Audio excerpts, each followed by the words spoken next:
Le karma cesse avec le développement de l'intelligence pure ou la conscience supramentale.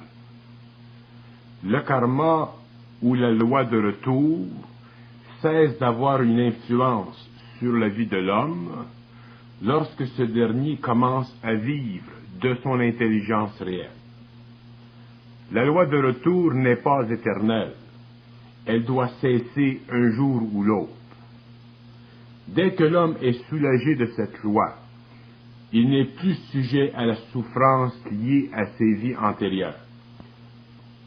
Mais la condition fondamentale réside dans l'utilisation de son intelligence réelle. Intelligence qui lui permet de cesser de vivre selon les lois de l'émotion pour vivre selon les lois de l'esprit. Il est nécessaire que l'homme comprenne que l'intelligence est la seule force en lui qui puisse le libérer de la loi de retour. La loi de retour doit être abolie sur la planète, car elle retarde l'évolution de l'homme et de la civilisation. Bien que cette loi soit conforme à la nature de la mémoire de l'âme, son application d'une vie à une autre rend difficile l'épanouissement de l'homme et de sa liberté réelle. La loi de retour doit être abolie, car elle contribue à la domination du passé sur la vie. L'homme ne réalise pas l'aspect négatif de la loi de retour, car il ne l'aperçoit qu'à travers le principe de la justice absolue de la vie. Ce point de vue est juste, dans ce sens que l'on récolte ce que l'on a semé, mais vu du point de vue de l'évolution de l'homme, il est aussi juste et nécessaire que cette loi soit abolie, et seul l'homme peut l'abolir. La loi de retour souligne le passé de l'homme, et comme l'homme de demain ne vivra que de sa conscience pure et présente, la loi n'aura plus d'effet sur lui, car l'homme n'agira plus selon sa nature inférieure, mais selon l'intelligence supérieure en lui. La loi de retour débuta lorsque l'ego de l'homme commença à faire interférence avec les lois de l'âme. Alors que l'ego se séparait de l'âme, la loi de retour devenait de plus en plus effective, de sorte que le retour de l'ego dans la matière devenait inévitable, afin que l'expérience accumulative puisse servir avec le temps à la conquête de l'âme sur ce dernier. La loi de retour servit à l'expérience de l'homme et à la formation des cycles qui donnèrent naissance aux différentes civilisations sur la planète. Si l'ego ne s'était pas séparé de l'âme, l'évolution de la vie sur Terre aurait été autre, et l'homme aujourd'hui serait autre, ainsi que sa civilisation. Mais il ne pourrait pas être individualisé. Or, l'ego se sépara de l'âme, car l'expérience de cette dernière était insuffisante lorsqu'elle descendit dans la matière. Son pouvoir sur la matière s'affaiblit avec les âges, et le pouvoir de l'ego, au contraire, grandit, de sorte qu'avec le temps, l'âme devint prisonnière de la matière et ne put s'en libérer qu'à la mort matérielle. La mort matérielle libéra l'âme, mais força l'ego à retourner dans le monde des esprits, agrémenté par ses pensées et ses émotions, de plus en plus discordantes. Au cours des âges, ces mondes astraux devaient devenir de vraies poubelles, de vraies réserves d'énergie de vibrations inférieures qui coïncidaient avec la mémoire des expériences égoïques. L'ego était prisonnier de ces mondes et cherchait à revenir dans la matière afin de corriger ses erreurs, afin de renouer éventuellement son lien avec la lumière, avec l'âme. Lorsque l'ego s'incarnait, l'âme était forcée de se joindre à lui, car il l'attirait dans la matière. Si l'âme ne s'était pas jointe à l'ego, qui désirait s'incarner pour évoluer, ce dernier serait mort avant la naissance, ce qui explique les morts prématurées.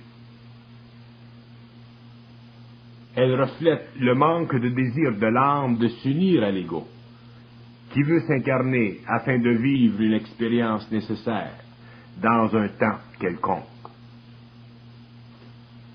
Dans ce cas, le refus de l'âme provient du fait que l'ego cherche à se réincarner pour ajouter à son expérience négative plutôt que d'élever son niveau d'expérience. L'âme alors ne veut pas se lier à lui, espérant qu'il comprendra au cours de son évolution dans les mondes astraux l'illusion de son choix. Lorsqu'il aura compris, lorsqu'il aura bien étudié son plan de vie, il cherchera une condition propice à son évolution et l'âme alors se raccordera à lui afin de l'aider à s'élever en vibration pour qu'un jour elle puisse agir à travers lui. L'âme cherche à dominer l'ego, car c'est elle qui représente sur la terre la plus universelle des parties de l'homme. Tant que l'ego n'est pas suffisamment conscient de cela, l'âme souffre, car il ne fait que rendre plus difficile son expérience sur le plan matériel. L'âme veut bien descendre dans la matière, pourvu que l'ego ne se pliera pas aveuglément aux conditions matérielles, mais cherche à voir au-delà d'elle. Tant que l'âme n'a pas cette certitude, elle cherche à retarder son entrée dans la matière, et l'ego doit demeurer sur le plan de la mort. La loi de retour, à cause de cette situation entre l'ego et l'âme, peut affecter ce dernier pendant de nombreux siècles, ce qui ne facilite pas la tâche de l'âme, qui doit se raccorder à lui sous toutes sortes de conditions, lorsqu'en fait, elle pourrait, si l'ego était suffisamment évolué, s'il était conscient d'elle, lui fournir tous les éléments nécessaires afin qu'il puisse se libérer de la loi de retour à l'intérieur d'une seule vie et entrer dans la vie immortelle. La loi de retour est une loi fixe tant qu'elle demeure, afin de permettre un réajustement de la vibration de l'âme, qui est perturbée par l'inconscience de l'ego. La vibration de l'âme doit s'ajuster au cours des retours de l'ego dans la matière jusqu'au jour où l'âme suffisamment ajustée puisse entrer en union avec lui et le préparer à la pénétration de l'intelligence universelle. Lorsque l'ego reconnaît la vibration de l'âme en lui, c'est qu'il a suffisamment évolué pour participer à la domination de la forme sous l'œil de l'intelligence réelle, dans le cadre absolu de cette intelligence. C'est à partir de ce moment, dans l'évolution de l'homme, que ce dernier vit de moins en moins sous la loi de retour. Il faut comprendre que la loi de retour ne peut s'éteindre que lorsque l'individu a atteint une conscience suffisante en lui qui lui permet de vivre sur un plan d'intelligence libre des voiles, c'est-à-dire de cette intelligence qui découle de l'union entre l'âme, l'ego et l'ajusteur de pensée. La loi de retour n'affecte l'homme que lorsqu'il accumule de fausses vibrations, c'est-à-dire que lorsqu'il ne comprend pas la loi de l'action consciente. Toute action consciente sert à faire évoluer l'homme et la société de l'homme, car elle ne contient pas d'astralité, c'est-à-dire qu'elle n'est pas égocentrique et ne cherche pas à confirmer l'ego dans sa conscience primitive, mais à le situer dans un cadre d'action créative, jugé parfait par l'âme et ajusté à la vibration de l'âme dans l'ego. La loi de retour est une barrière monstre contre l'homme. C'est pourquoi la mémoire subjective doit être affaiblie, c'est-à-dire de plus en plus remplacée par la conscience pure et instantanée. Cette conscience instantanée se fout de la mémoire de l'ego, car elle est au-dessus d'elle. Or, la conscience instantanée est le rapport parfait entre l'ego et l'âme. Plus ce rapport est parfait, plus la mémoire égoïque, égocentrique, perd de son pouvoir sur l'homme, et plus ce dernier se libère de la loi de retour. Mais pour que l'homme puisse se libérer totalement de cette loi, de l'effet de sa mémoire involutive, il doit être capable d'absorber la force de l'âme en lui et ne jamais succomber au doute et à la machination de la forme émotive, car le doute fait partie de la mémoire de l'homme.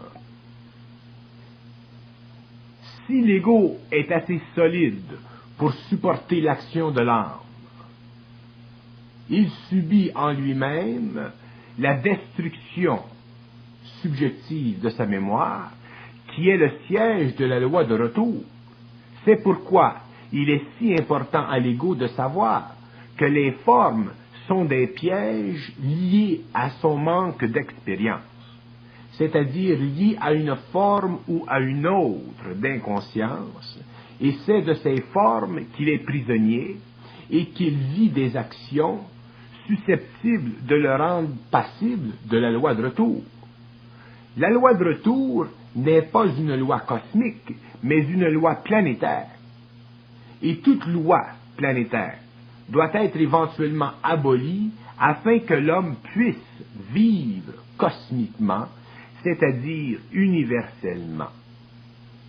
Tant qu'il est lié à la loi de retour, il lui est impossible d'engendrer sur un plan ou sur un autre suffisamment d'énergie pour vivre de la force de l'âme, c'est-à-dire dans sa vibration. Les hommes croient, et parce qu'ils croient, ont tendance à accepter leurs croyances, et ces mêmes croyances leur bloquent la vision et la compréhension du réel. Et ces mêmes hommes se plaignent ensuite de leur qualité de vie. Ce n'est pas surprenant, puisqu'ils n'ont pas su et pu prendre sur leurs propres épaules la responsabilité de leur savoir. Si la loi de retour est devenue une loi si rigide, c'est que l'homme n'a pas su s'en défaire, c'est-à-dire qu'il n'a pas compris les lois de la mémoire. La mémoire subjective est une prison, car elle conditionne la vie au passé, et c'est cette forme de conditionnement qui empêche l'homme de connaître ce qu'il considère impossible. Et dès que l'homme est prisonnier de son impuissance, il ne peut engendrer en lui le réel, qui est la manifestation même de sa puissance. La loi de retour, la mémoire subjective, la pensée subjective, la forme qui emprisonne sont les murs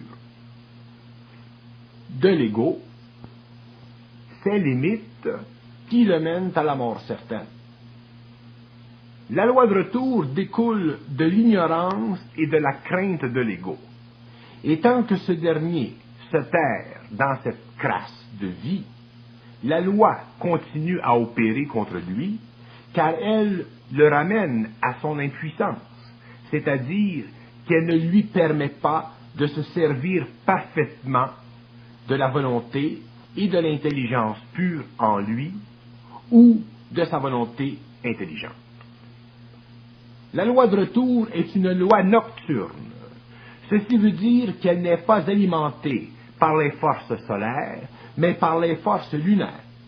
et ses forces sont déjà suffisamment anti-hommes pour retarder toute une humanité pendant des milliers et des milliers d'années, tant qu'elles ne seront pas maîtrisées par l'ego conscient.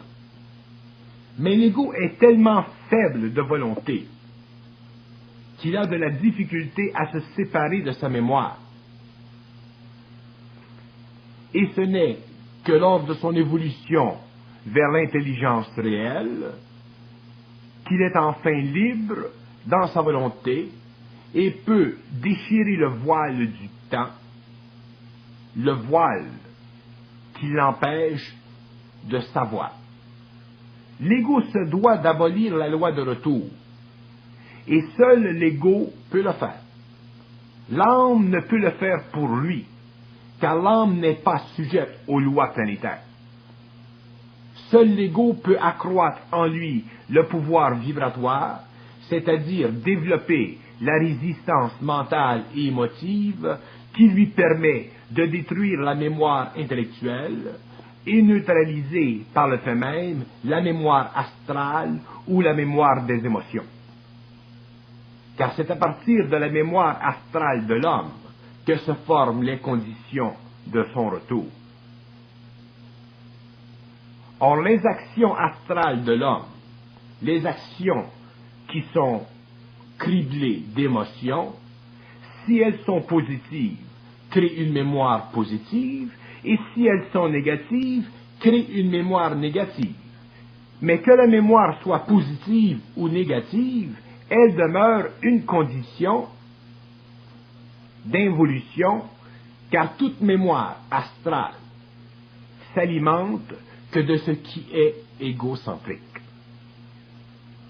Or, la mémoire planétaire doit être remplacée par la mémoire universelle, c'est-à-dire par l'intelligence universelle et son action créative. L'homme, naturellement, par le passé, considérait les bonnes actions comme méritoires et les autres comme mauvaises. Ceci lui permettait de développer une valeur quelconque qu'il pouvait se faire de lui-même. Mais cette valeur demeurait néanmoins inconsciente et astrale, car l'action n'était pas intelligente, dans ce sens qu'elle n'était pas une impulsion vibratoire de l'intelligence universelle qui unit l'âme, l'ego et la personnalité. C'est pourquoi l'homme accumulait soit un actif ou un passif mémorifique qui devenait la fondation de la loi de retour sur le plan matériel. Mais maintenant que l'homme se prépare à entrer en contact avec l'intelligence réelle, toutes les conditions de sa vie changent, de sorte que le passif ou l'actif de sa mémoire n'ont plus sur lui d'influence, car il ne peut plus agir astralement, c'est-à-dire avec émotion. Il fera simplement. Et lorsque l'homme fait simplement, il ne crée plus de mémoire astrale, car il ne se sert plus du corps astral pour agir, que sous le contrôle vibratoire de l'intelligence universelle, réduisant ainsi le pouvoir planétaire sur sa conscience humaine grandissante. Bien que le corps astral soit le grand responsable de la loi de retour, qui est une loi de la mémoire, ce dernier, une fois que l'homme est conscientisé, n'a plus de pouvoir par lui-même, car le mental supérieur règne en lui, ou sur lui. L'axe est alors formé, et l'on dit que l'âme, l'ego et la personnalité sont unis. L'éducation, la culture et toute forme d'impression reçue par les sens crée une dépendance astrale, émotive chez l'homme, et le force à revenir constamment dans le passé de l'expérience humaine, c'est-à-dire dans la mémoire de l'expérience. Mais lorsque l'homme se conscientise, ses forces perdent leur pouvoir sur lui, et il commence à vivre autrement, c'est-à-dire qu'il commence à rompre le cercle des formes qui maintiennent vivante sa mémoire, car c'est par la forme que s'entretient et se développe la mémoire. Tuer la forme et la mémoire disparaît.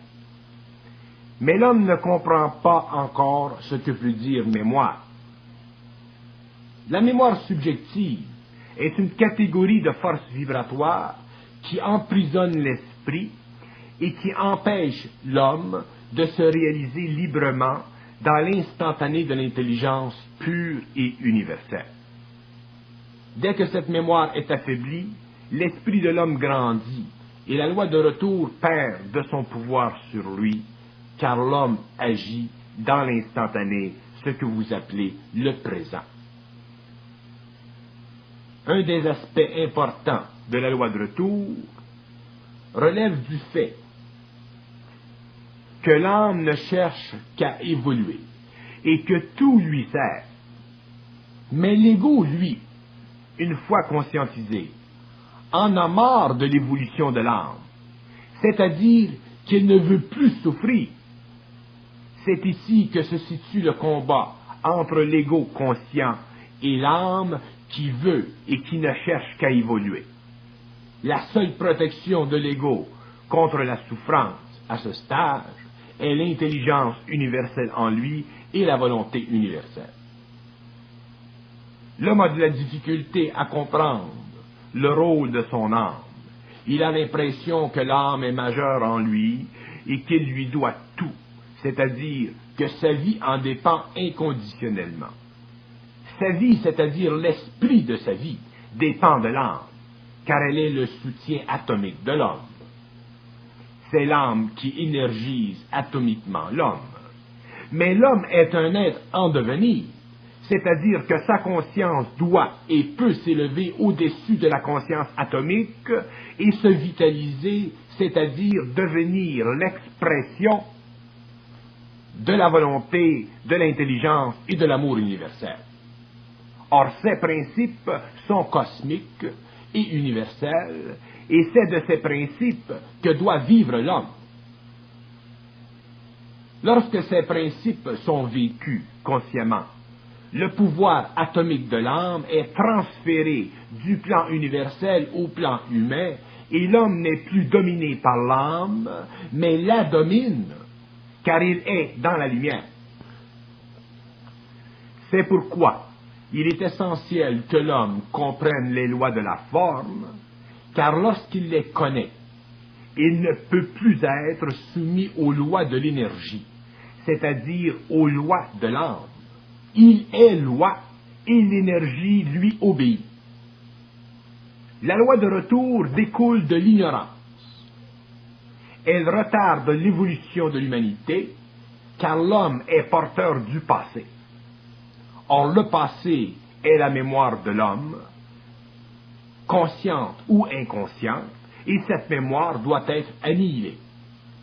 Mais elle ne peut être annihilée que lorsqu'il a commencé à comprendre son ignorance et à regarder au-delà de ce qui le rattache émotivement à la forme. Or, cette conscience nouvelle ne dépend pas de l'ego au début, mais du stage évolutif de l'âme. Ce n'est que lorsque l'ego a été mis en résonance avec elle qu'il commence à faire descendre sur le plan de vie les trois principes amour, volonté, intelligence, qui constituent avec le temps les éléments essentiels de sa liberté réelle et parfaite. Car à partir de ce moment, il commence lentement et graduellement à se libérer de sa mémoire et à vivre de plus en plus dans le présent de son intelligence réelle. Puisqu'il ne vit plus dans le passé, il diminue en lui le pouvoir restrictif de l'âme sur sa vie, car l'âme se nourrit de l'expérience, et toute expérience chez l'homme inconscient est colorée par le passé, c'est-à-dire qu'elle n'est pas vécue dans le présent de l'intelligence pure. Tant que l'homme n'a pas compris le pouvoir restrictif de l'âme, il ne peut pas s'imaginer ce qu'est la liberté, car la liberté est justement l'impossibilité à l'âme de se servir de l'expérience aveugle de l'ego pour sa propre évolution. Ainsi, l'homme découvre la nécessité d'abolir la loi de retour, non pas pour des raisons philosophiques, mais pour des raisons réelles de vie libre. Mais la vie libre ne se connaît qu'au fur et à mesure que l'ego conscientisé, c'est-à-dire intelligent et volontaire, refuse catégoriquement d'être un pion dans le jeu de la vie et qu'il transforme le jeu de la vie dont il n'est que victime en pouvoir de vie. C'est du pouvoir de vie qu'il doit vivre afin d'éteindre à tout jamais la loi de retour en lui. La loi de retour ne se contemple pas philosophiquement. Elle se situe dans l'esprit de l'homme et ne se comprend que lorsque son intelligence perce les voiles de la pensée personnelle et subjective, pour continuer plus loin dans les domaines purs de l'intelligence inconditionnelle et objective cosmique. Que l'homme sache ou ne sache pas n'est pas ici la question. Que l'homme un jour dusse savoir, voilà le but de son évolution. Car ce n'est que dans ce mouvement de son esprit vers la lumière qu'il peut enfin se réaliser parfaitement, à la hauteur de ce qu'il est, c'est-à-dire à la hauteur de ce qu'il peut, c'est-à-dire à la hauteur de son intelligence créative et vitale. L'homme n'a pas de limite, et ce n'est que lorsqu'il détruit ces fausses limites qu'il entre dans le vaste champ de vie créative et de mouvement. L'homme est un être en puissance, et tous les hommes ont en eux cette puissance, qui leur donne le pouvoir sur la vie et sur la mort. La vie de l'homme ne se contemple pas à partir du balcon de sa pensée personnelle. Elle se contemple à partir du mouvement de son intelligence et de sa volonté réelle. C'est ici que se rompent les chaînes de la vie et de la mort, car l'homme alors n'appartient plus au Fils de l'homme, mais au Fils de la lumière. Ce sont les fils de la lumière qui ont donné dans le passé à l'homme, et ce seront ces mêmes fils qui donneront dans l'avenir à l'homme. Car ce sont ces êtres qui évoluent constamment vers la perfection. C'est pourquoi, là où la loi de retour s'applique, il ne peut y avoir de lumière suffisante, car cette loi est une réflexion des ténèbres dans l'homme, de l'ignorance ignoble et non perçue et perverse. Ce n'est que l'énergie croissante dans l'homme qui puisse lui faire réaliser que la loi de retour est un mauvais rêve, qu'elle est une chaîne, et que seule la volonté et l'intelligence peuvent rompre cette chaîne. Mais l'homme attend toujours avant d'avancer, car il lui semble toujours avoir besoin d'une expérience quelconque avant d'avancer vers le centre de lui-même. Tant qu'il n'a pas senti la tuile et qu'il n'a pas compris la loi de la tuile, il ne semble pas disposé à agir en gain de cause. Il se retrouve alors toujours dans le rouge, dans un débit quelconque face à la vie, au lieu d'être en égalité avec la vie. Autrement dit, l'homme n'a pas de volonté réelle, car son intelligence n'est pas suffisamment réelle. Et tout ceci à cause de ces fameuses émotions. La mesure de toute chose est dans la conquête de ce qui ne fait pas notre affaire. Mais il est difficile à l'homme de voir les choses ainsi, car la vie qu'il a toujours menée était à la mesure même de ses émotions. Tant que la loi de retour durera sur la terre, la vie de l'homme et de la planète sera perturbée. Car cette loi engendre constamment des actions qui reflètent le malaise planétaire de l'homme, c'est-à-dire son manque d'harmonie parfaite avec la lumière en lui. Mais l'homme commence à subir à une si grande échelle le choc de cette loi que viendra le jour où il ouvrira l'œil et cherchera en lui-même la réponse à ce dilemme. Car la terre est patiente, mais l'homme, lui, à cause de sa mémoire, diminue la patience de sa planète. Et doit venir le jour où tout, à l'intérieur de ses forces immesurables, cherchera à se transformer. L'homme fera partie de cette renaissance et sera obligé de faire face à la réalité de la planète. Et la réalité est toujours plus grande, plus impitoyable que l'imagination intellectuelle, philosophique ou spirituelle peut la projeter. Car la réalité prend toujours en considération, dans son mouvement, la loi de retour. Or, si l'homme est prisonnier de cette loi, alors que le réel s'abat sur son globe, sa vie devient insupportable, car sa mémoire, c'est-à-dire l'inconscience de ses émotions, remplit instantanément son cerveau et la folie est engendrée. Car la folie est le rapport entre l'homme et la mémoire de ses émotions. Elle se déclenche lorsque l'homme ne peut plus avancer dans la vie, car il ne peut plus absorber d'expériences émotives nouvelles.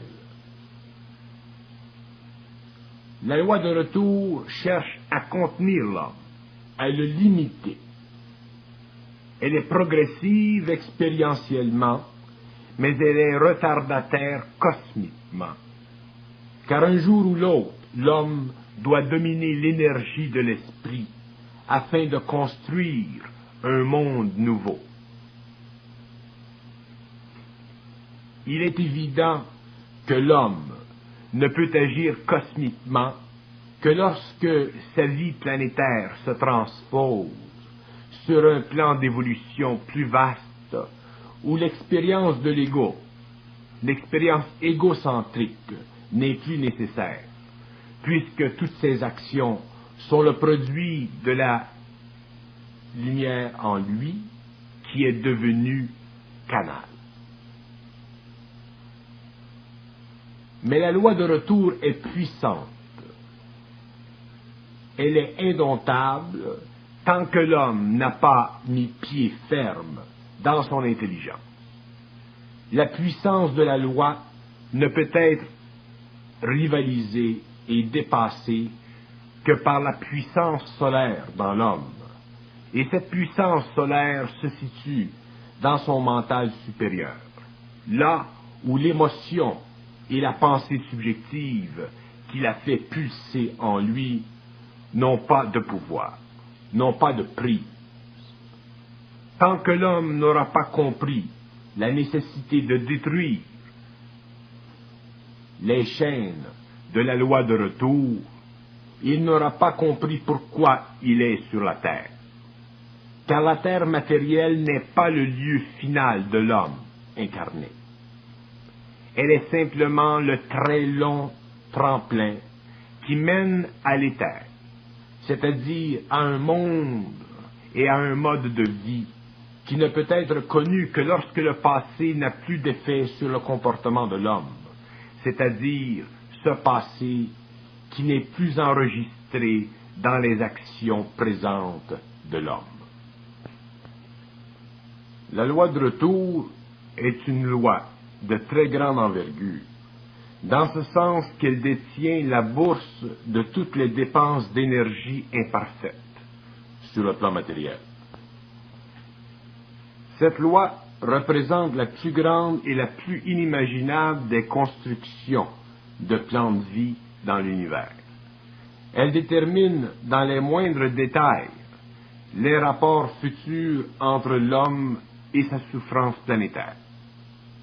Pour que l'homme cesse de souffrir sur le globe terrestre, il doit comprendre tellement bien les lois de la vie que seule cette compréhension est suffisante pour contrebalancer le poids de la loi de retour. Mais à quel prix? Au prix de la perception juste et intelligente de l'effet de ses émotions sur son comportement. L'homme n'est pas seulement redoutable pour l'homme à cause de ses émotions, il est aussi redoutable pour la vie, car plus la vie matérielle a d'emprise sur lui, par le biais de sa subjectivité, plus il a d'emprise en retour sur l'homme, et le cercle vicieux est fermé. Et lorsque le cercle vicieux est fermé, ce n'est que par le centre qu'il peut être détruit, car ce n'est que par le centre qu'il peut être réduit à zéro, c'est-à-dire annihilé. Et ce centre, c'est l'homme réel. Mais le mouvement vers le centre n'est pas facile, car la roue de la mort tourne constamment, et l'homme est projeté sur son extérieur, où il s'y cramponne. L'homme veut vivre, et comme il ne connaît pas d'autre vie que celle qu'il a connue parmi les autres hommes, il ne peut voir le centre de la roue. Tout y est trop calme et voilé. Et pourtant, il a le choix de mourir ou de vivre, de passer de l'extérieur au centre de la roue. La loi de retour est centrifuge, mais tant que l'homme n'a pas senti sa puissance sur lui, il ne la réalise pas. Il demeure piégé, accroché à la roue qui tourne sans fin. Lorsque nous disons que l'homme doit vivre à partir de lui-même, nous parlons de ce centre de la roue. Mais il doit d'abord le découvrir, ce centre, en réaliser la puissance, et ceci ne se fait que lorsqu'il sort de sa subjectivité intellectuelle et émotive et se regarde en face, où ce qu'il voit doit être transformé jusqu'au jour où ce qu'il voit puisse être ce qui doit être, c'est-à-dire ce qu'il veut vivre. Dans le processus de destruction de la loi de retour, nous découvrons deux éléments essentiels, la centricité et l'action de l'intelligence et de la volonté à travers l'homme canal. Or, la centricité fait découvrir à l'homme les illusions de la forme qu'entretient sa mémoire, donc, qui nourrit la loi de retour, et l'union de l'intelligence et de la volonté à travers l'homme l'amène à percer les voiles de ses formes afin de neutraliser la loi de retour au profit d'une conscience continue et d'une vie qui dépasse les limites de la mort matérielle. Tant que la mort matérielle n'est pas réalisée comme une insulte au pouvoir de vie dans l'homme, il est évident que la nature même de cette expérience ne peut être saisie dans sa totalité la plus concrète, c'est-à-dire l'effet irrévocable de la loi des cycles de vie. Si les cycles de vie existent sur la Terre, c'est que l'homme n'a pas su en général mis à part les grands initiés du passé, se souvenir de rien, c'est-à-dire vivre de la conscience pure qui éclaire, dirige et crée à travers l'homme pour le bénéficier matériellement